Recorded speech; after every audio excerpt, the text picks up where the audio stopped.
Selamat datang lagi nih di pembahasan mendalam kita. Kali ini kita mau bahas dua pendekatan yang lumayan bikin penasaran ya. Kita bakal pakai bahan yang mungkin udah ada aja di dapur Anda, yaitu garam dan madu. Katanya sih bisa bawa perubahan lumayan gede buat kualitas tidur dan kesehatan umum. Dan ini semua sumbernya dari pengalaman pribadi yang Anda juga bagikan ke kita. Betul. Jadi ada cerita langsung dari pengguna ya? Iya, jadi kita pegang dua cerita utama nih. Yang pertama, catatan orang yang nyoba minum air garam campur madu gitu sebelum tidur. Sebulan penuh dia coba buat ngatasin masalah tidur yang udah wah tahunan katanya. Nah yang kedua, ini beda lagi. Pengalaman orang lain yang rutin minum air garam aja, tapi di pagi hari. Tujuannya buat perbaiki masalah metabolisme, kayak lemak di perut, sama gula darah yang agak tinggi. Dua kasus yang menarik dengan bahan dasar mirip tapi beda aplikasi ya. Benar banget. Nah, misi kita kali ini yaitu kita coba bongkar klaim-klaim ini. Temuannya apa aja sih sebenarnya? Terus ada penjelasan yang masuk akal nggak di baliknya? Mungkin secara ilmiah gitu. Dan yang paling penting nih, kalau Anda jadi tertarik pengen coba, detail praktisnya gimana? Apa yang kudu diperhatiin? Oke lah, mari kita kupas bareng-bareng ya.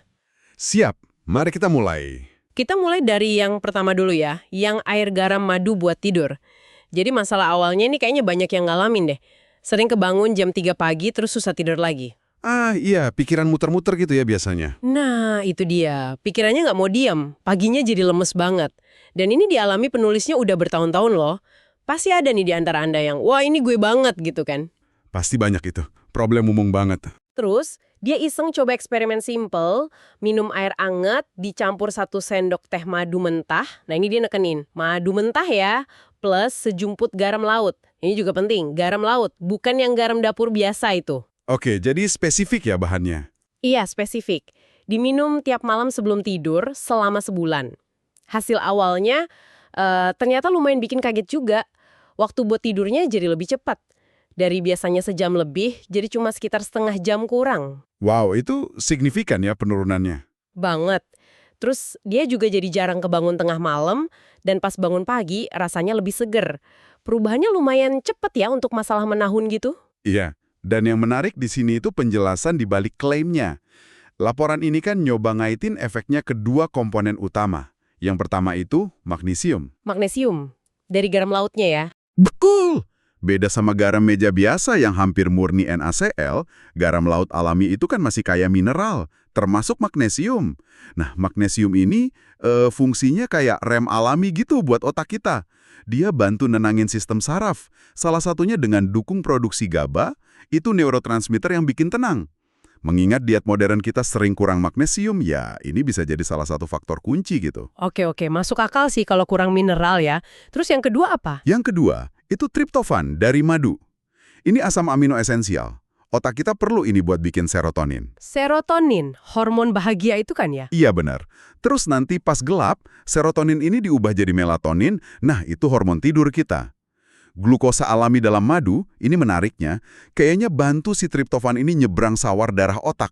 Jadi kayak tiket masuk gitulah, biar triptofannya lebih gampang masuk ke otak. Jadi madunya bukan cuma pemanis doang di sini fungsinya. Wah, bau saya, jadi ada mekanisme kimianya gitu ya, bukan sekedar sugesti. Ya, setidaknya itu penjelasan yang diusulkan di laporan ini. Jadi kombinasi keduanya, magnesium yang nenangin dari garam laut, sama prekursor melatonin dari madu, ini dianggap bikin sinergi, nenangin badan sama pikiran sekaligus. Tapi sumber ini juga ngegasin banget, detail-detail kecilnya itu ternyata penting. Suhu airnya misalnya. Idealnya anget-anget kuku sekitar 40-45 derajat Celcius. Jangan kepanasan, jangan juga terlalu adem. Terus waktu minumnya? Nah, waktu minumnya juga. Minimal 30 menit sebelum tidur. Malah, pas dia eksperimen di minggu kedua, dia nemuin kalau minum sejam sebelumnya itu kayaknya lebih bagus buat jaga tidurnya biar nggak kebangun-bangun. Oh, jadi nggak cuma buat mulai tidur cepet aja ya, tapi biar tidurnya awet juga. Kurang lebih gitu. Dan soal jenis bahan tadi, itu krusial banget katanya. Mesti garam laut asli sama madu mentah. Bukan madu olahan yang banyak di pasaran itu. Yang sering isinya udah campuran sirup gula gitu ya. Nah, persis. Katanya kalau pakai garam meja biasa atau madu olahan, efeknya hampir nggak ada. Ini menarik sih, nunjukin mungkin bukan sekedar efek placebo manis atau asin doang. Iya juga ya. Terus dia nyari-nyari rasio yang pas juga kan katanya. Betul. Setelah coba-coba, dia nemuin rasio emas versinya dia. 1 sendok teh madu sama sekitar 1 gram garam laut. Kombinasi ini katanya ngasih keseimbangan paling pas antara cepat tidur, tidurnya nyenyak, sama pas bangun pagi seger. Kalau kebanyakan atau kekurangan gimana? Kalau madunya kebanyakan, tidurnya sih cepat, tapi jadi sering kebangun. Mungkin gula darahnya naik turun gitu ya. Kalau garamnya kebanyakan, malah jadi haus tengah malam. Jadi emang takarannya perlu pas banget. Detail banget ya percobaannya. Dan ada satu lagi aspek yang disebutin, soal ritual minum. Jadi katanya, minum ramuan ini dengan tenang, sambil sadar gitu, mindful drinking, itu ikut ngaruh positif juga. Kayak jadi sinyal buat badan sama pikiran, oke, ini waktunya siap-siap istirahat. Masuk akal sih, kan kita emang perlu nenangin sistem saraf simpatik sebelum tidur. Bener juga. Terus dia nggak berhenti di situ ya, masih coba-coba tambah bahan lain. Ya, di minggu ketiga dia coba campur bahan lain ke ramuan dasarnya. Hasilnya macam-macam. Jahe katanya bisa ngangetin badan, bagus buat yang kakinya suka dingin. Tapi bisa agak ganggu buat lambung yang sensitif.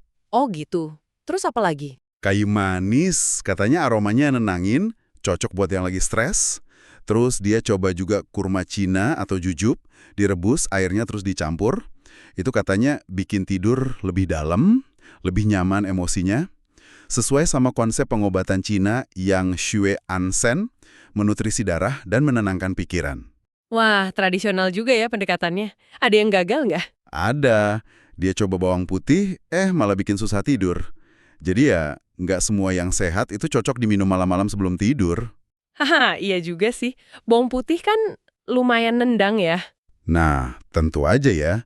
Kalau kita tarik ke gambaran besarnya, ramuan ini ya bukan pil ajaib. Sumbernya juga nekenin, di minggu keempat efeknya itu baru kerasa maksimal kalau didukung sama lingkungan tidur yang oke. Ini nyambung banget sama prinsip higiene tidur yang sering kita dengar. Oh iya, kebersihan tidur itu ya. Betul. Poin-poin utamanya soal lingkungan tidur yang optimal itu ya kayak, pertama, gelap total atau kalau pakai lampu tidur yang redup banget warnanya anget, oranye merah. Terus suhu kamar dijaga sejuk, sekitar 18-21 derajat. Sama kelembapannya pas. Udara kering bisa bikin hidung mampet soalnya. Kalau suara gimana? Soal suara ini menarik nih. Kadang suara latar yang konstan kayak white noise, suara hujan, kipas angin, itu malah lebih bagus daripada hening total. Kalau hening banget, kita jadi lebih sensitif sama suara kecil yang tiba-tiba muncul. Bener juga ya. Terus tempat tidur? Ya, terakhir tempat tidur itu sendiri. Kasur yang nyaman, nggak terlalu empuk, sama mungkin selimut yang agak berat, gravity blanket, itu bisa nambah rasa aman dan nyaman. Penulisnya nambahin tips lagi kan soal gerakan ringan? Ya bener, dia nyaranin gerakan ringan sebelum tidur. Kayak peregangan betis simple, peregangan bahu buat ngelepasin tegang, atau cuma duduk tegak, nyender tembok sambil atur nafas. Katanya ini bantu sirkulasi sama bikin otot rileks, jadi ngelengkapin efek air garam, madu, dan lingkungan tidurnya.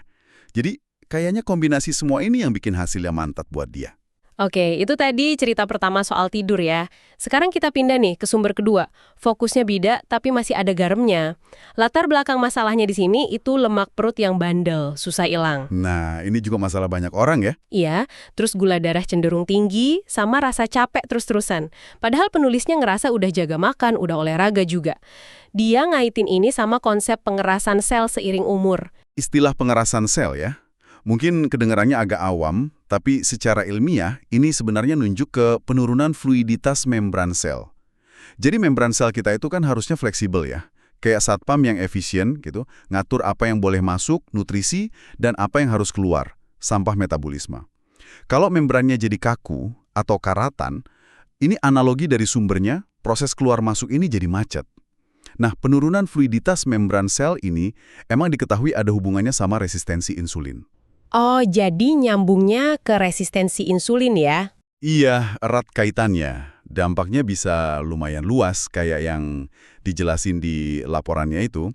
Pertama, ya tadi, resistensi insulin dan lemak perut. Kalau membran sel kaku, glukosa atau gula darah susah masuk sel buat jadi energi. Akibatnya, gula numpuk di darah. Badan ngerespon dengan ngeluarin insulin lebih banyak. Nah, salah satu kerja insulin itu kan ngubah kelebihan gula jadi lemak. Dan seringnya disimpan di perut. makanya lemak perutnya bandel. Oke. Terus apa lagi dampaknya? Kedua, kelelahan kronis. Ini ironis banget. Gula darahnya tinggi, tapi sel-sel badannya malah kelaparan energi karena nggak bisa nyerap gula itu. Makanya jadi lemes terus. Ketiga, retensi air atau bengkak. Cairan juga susah masuk ke sel yang kaku, jadi numpuknya di luar sel, bikin muka atau badan kelihatan agak sembab gitu. Puffy gitu ya istilahnya. Nah, iya Pavi. Keempat, bisa juga memicu peradangan kronis level rendah, karena sampah sel yang numpuk itu bisa mancing respons imun yang salah arah. Wah, kompleks juga ya ternyata efeknya. Terus, solusi yang dia usulin apa? Solusinya, menurut penulis sumber kedua ini, adalah minum air garam tanpa madu ya, di pagi hari pas perut kosong. Klaimnya, mineral dalam garam, terutama natrium, dan mineral lain kalau pakai garam alami, itu bisa bantu melembutkan lagi sel yang kaku itu. Jadi kayak ngasih pelumas gitu ke membran selnya. Mungkin bisa dibayangin kayak gitu ya. Mekanisme yang diusulkan, itu mineral ini bantu ngaktifin lagi kanal-kanal ion di membran sel. Balikin keseimbangan mineral dan fluiditas membrannya. Harapannya, ini bisa perbaiki beberapa hal. Glukosa jadi lebih gampang masuk sel, energi naik, gula darah turun, lemak perut berkurang. Keseimbangan cairan membaik, bengkak kurang. Pengeluaran sampah sel lebih lancar, peradangan kurang. Plus, katanya air garam pagi juga bisa ngerangsang gerakan usus, jadi bantu buat yang susah BAB. Nah, ini nih pengalaman pribadinya yang bikin penasaran banget. Dia laporin lingkar pinggangnya tuh susut sampai 15 cm. Dan gula darahnya turun dari 180-an jadi sekitar 90-an. Wow, 15 cm itu banyak banget loh. Iya kan? Dan ini katanya setelah rutin minum tiap pagi selama sekitar 4 tahun lebih, dia bilang sih cuma ada sedikit perubahan pola makan sama jalan kaki seminggu sekali aja. Kedengerannya emang kayak terlalu bagus buat jadi kenyataan ya. Perlu dilihat lebih detail lagi sih, tapi klaimnya emang cukup drastis ya. Dia juga nyebutin tanda-tanda yang mungkin nunjukin kita kurang mineral atau elektrolitnya kurang seimbang. Kayak ngerasa haus terus padahal udah minum banyak air putih, apalagi abis olahraga. Atau pagi-pagi nggak nafsu makan. Menurut dia, ini bisa jadi karena selnya susah nyerap air kalau nggak ada mineral yang cukup. Ini jadi bawa kita ke pertanyaan penting lagi soal jenis garamnya ya. Sama kayak yang buat tidur tadi, sumber kedua ini juga nekenin banget pentingnya milih garam yang bener. Bukan garam meja biasa yang udah dimurniin. Yang keti bersih itu ya. Iya, yang isinya hampir murni NaCl, mineral lainnya udah minim banget. Ibaratnya kayak nasi putih lawan beras merah lah. Oke, jadi harus garam yang gimana? Dianjurkan pakai garam yang masih kaya mineral alami. Contohnya ya garam laut kayak Chioniolium dari Korea atau garam laut lokal kita juga bisa. Garam pink Himalaya itu garam batu dari tambang kuno, kayak zat besi makanya pink warnanya. Atau ada juga jenis lain kayak garam bambu. Ini dipanggang dalam bambu, lebih basah, tapi biasanya mahal. Atau garam vulkanik. Intinya sih, pilih garam yang nggak diproses berlebihan, yang masih ada jejak mineral selain natrium sama klorida. Penulisnya juga nyaranin pilih kemasan yang praktis, kayak model grinder gitu, biar gampang makainya dan konsisten. Nah, terus cara minumnya gimana nih? Ada panduan spesifiknya juga kan? Ada. Dia kasih panduan cukup jelas. Gimana tuh? Waktunya, jumlahnya. Pagi hari, pas baru bangun, perut masih kosong. Biar mineralnya cepat keserap katanya. Jumlahnya, sekitar 1 gelas saja, 200 ml air hangat, dicampur sejimpit kecil garam, dikit aja. Kalau pakai grinder, cukup 1 putaran. Rasanya cuma perlu agak asin dikit, jangan sampai kayak air laut ya, keasinan. Oke, sejimpit aja ya. Terus cara minumnya? Cara minumnya, jangan langsung glek habis. Minumnya pelan-pelan, terus dikumur sedikit di mulut, beberapa detik sebelum ditelan. Ini katanya buat bantu penyerapan lewat mukosa mulut sama ngerangsang air liur. Kira-kira 30 detik lah buat habis 1 gelas itu. Suhunya? Anget juga. Iya, suhunya anget. Suam-suam kuku. Jangan dingin, jangan panas juga. Oke. Ada tips tambahan atau peringatan penting nggak dari dia? Ada, dan ini penting banget. Pertama, tipsnya, habis minum air garam, tunggu dulu sekitar 20 menitan sebelum sarapan atau minum yang lain kayak kopi atau teh. Kasih waktu mineralnya kerja dulu. Kedua, pastiin minum air putih cukup sepanjang hari, ya sekitar 1,5 sampai 2 liter lah. Ketiga, usahain minum di jam yang sama tiap pagi, biar jadi kebiasaan. Dan keempat, kunci utamanya konsisten. Sumber ini bilang perlu minimal 3 bulan buat lihat perubahan yang berarti. Oke, itu tipsnya, peringatannya gimana? Ini kayaknya krusial ya. Nah, ini wajib banget diperhatiin. Anda harus konsultasi ke dokter dulu sebelum nyoba ini kalau Anda punya riwayat hipertensi, apalagi kalau minum obat rutin. Juga kalau ada penyakit ginjal, terutama kalau fungsi ginjalnya udah turun. Sama juga kalau ada penyakit jantung atau kalau lagi hamil atau menyusui. Wah, banyak juga ya kondisinya. Iya, karena kondisi-kondisi ini butuh perhatian ekstra soal asupan natrium sama keseimbangan cairan. Nggak bisa sembarangan. Terus, efek samping ringan kayak jadi sering pipis di awal-awal 3-5 hari pertama itu katanya wajar. Tapi kalau mulai ngerasa mual atau lambungnya perih, stop dulu atau kurangi banget garamnya. Mungkin kebanyakan atau lambungnya sensitif. Kalau lagi minum obat pagi gimana? Kalau ada obat rutin yang diminum pagi, kasih jeda minimal 30 menit antara minum air garam sama minum obatnya. Dan yang paling penting nih, stop langsung dan segera cari pertolongan medis kalau muncul gejala serius. Gejala serius kayak gimana tuh? Kayak pusing banget, sakit kepala parah, bengkak muncul apalagi di kaki, jantung jadi deg-degan kencang, nafas sesak, pipis jadi dikit banget, atau haus yang nggak hilang-hilang. Itu bisa jadi tanda ada masalah serius. Jangan disepelekan. Oke, dicatat. Peringatannya jelas banget ya. Harus jelas, karena ini menyangkut kesehatan. Jadi kalau kita rangkum dari dua pengalaman ini, klaimnya menarik banget ya. Yang satu, air garam plus madu sebelum tidur, katanya bantu mulai tidur dan jaga kualitasnya. Yang satu lagi, air garam aja di pagi hari, katanya bantu kesehatan sel, metabolisme, terus ngatasin masalah kayak lemak perut sama lemas kalau usia. Betul. Dan keduanya sama-sama nekenin pentingnya jenis garamnya ya, harus yang kaya mineral. Terus, cara minumnya juga spesifik. Waktu, suhu, jumlah, dan yang pasti, konsistensi. Iya, kuncinya di situ kayaknya. Tapi, ini yang perlu kita semua ingat banget. Ini kan laporan pengalaman pribadi ya, sama penjelasan mekanisme yang diusulkan aja. Ini bukan hasil uji klinis terkontrol yang ketat yang jadi standar emas buat bukti ilmiah. Efeknya bisa beda-beda banget di tiap orang, tergantung kondisi badannya, gaya hidupnya, macam-macam faktor lah.